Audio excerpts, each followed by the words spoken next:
we discussed this thoroughly in the Lekgotla, that the challenges the police are faced with, even the courts of our country, is that at times a business person will arrive on site where construction is taking place to either negotiate or demand to be part of the work, not carrying any gun, but being surrounded by the bodyguards with big guns, rifles.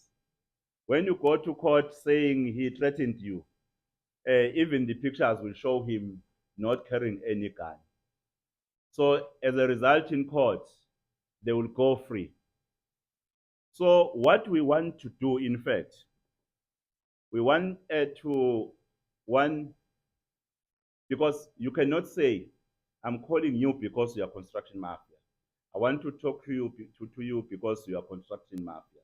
But we'll be meeting the people who are in business of construction to look at the challenge that is facing our province, so that we try and find one another, so that they will also participate in addressing those who are doing the wrong things.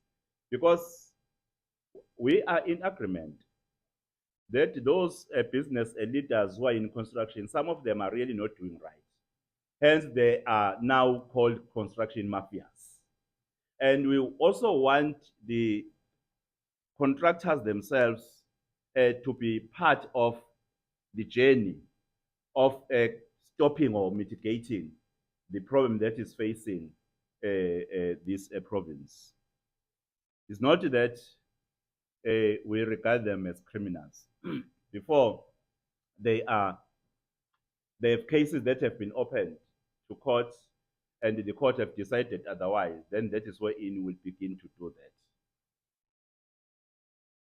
Well, on the issue of the EPWP employees, to avoid that they're employed for a longer period, I think for the EPWPs, we must be frank in saying that at times, even our service government, we are not doing right as per what is expected to government when or after employing the EPWPs. We don't make a provision of giving them skills so that they will exit to other opportunities. As a result, they stay there. When it's time for actually saying the contract now is over, that is where then you begin to have problems, because they do not have somewhere to go. So we'll be engaging all such matters, so that going forward we'll find a smart way of ensuring that we do not keep them longer to the system without necessary skills that will open opportunities for them somewhere else. I'm not quite sure, Matula, because this